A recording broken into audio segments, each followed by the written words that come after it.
Oke, itu tadi dalam kaitannya advokasi. Nah, di Jawa Timur ini, Bung Siswanto tentu memahami bahwa anggota FSPCAP itu kebanyakan adalah pekerja-pekerja perempuan.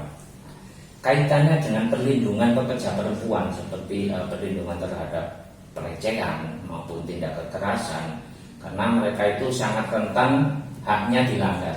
Nah, ke depan apa yang bisa dijanjikan lah istilahnya sebelum maju menjadi calon ketua DPD kepada perempuan-perempuan yang merupakan anggota dari Bung Siswanto ini?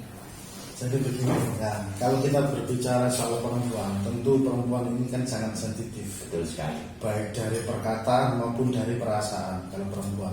Nah, kebanyakan di perusahaan pekerja itu perbandingan antara laki-laki dan perempuan. Kalau untuk di makanan dan minuman itu pasti lebih banyak yang perempuan.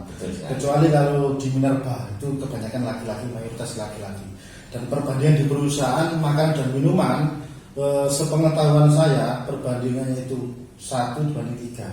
Jadi pekerja laki-laki 1, pekerja perempuannya jumlahnya ada 3. Termasuk padat karya juga padat karya, ya tentu kayak pelecehan terhadap perempuan, kayak termasuk diskriminatif terhadap perempuan itu rentan sangat banyak terjadi di lingkungan perusahaan.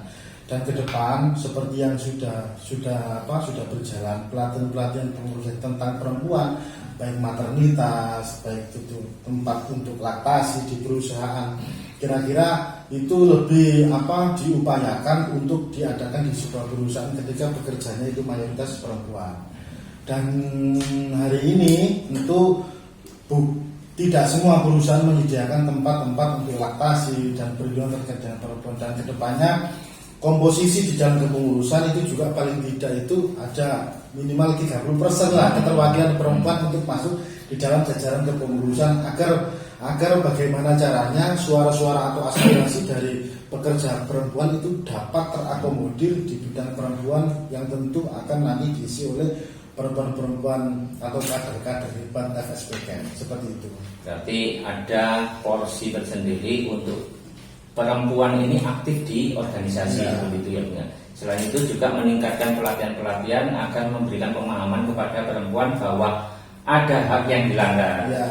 Ketika dilanggar harus kemana? Itu kan masuk di dalam pelatihan yang akan dicanangkan oleh Bung Siswanto ya. Oke, kemudian untuk pengembangan sumber daya ini. Tentu orang-orang yang seperti Bung Siswanto atau teman-teman pengurus serikat pekerja yang lain, aktivis buruh, tentu harus memiliki kader-kader penerus untuk melaksanakan atau melanjutkan tongkat estafet dari perjuangan buruh. Nah, kaitannya dengan kaderisasi, apa yang akan Bung Siswanto lakukan agar kader-kader FSPCAP dalam ruang lingkup ini bisa terus bermunculan? Jadi begini ya, kalau urusannya atau pembicaraan mengenai kaderisasi, tentu ada beberapa aspek yang harus dipenuhi. Yang pertama adalah kalau soal kaderisasi itu adalah memberikan kesempatan bagi yang muda. Itu. Nah, hari ini para teman-teman, para pimpinan buruh tentu Bung Afan juga tahu sendirilah untuk masa jabatan banyak yang rangkap jabatan. Dalam kerangka kalau kita fokus atau kita niat untuk mengkaderisasi, tentu rangkap jabatan ini tidak ada. Ada yang sampai lebih dari 2 rangkap jabatan. Nah, tapi konteksnya bukan persoalan tentang itu. Persoalannya adalah bagaimana caranya kesempatan ini ada bagi yang muda, diberi kesempatan dan dikolaborasikan dengan yang senior-senior. Bukan berarti regenerasi itu yang muda dimasukkan, yang senior dibuang, itu tidak.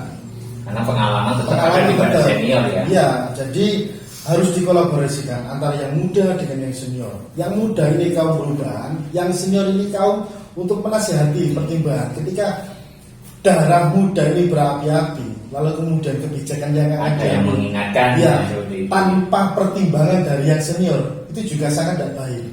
Tapi kalau senior itu dikolaborasikan dengan yang muda, tentu nanti akan efeknya, akan outputnya itu akan menjadi organisasi yang sangat luar biasa.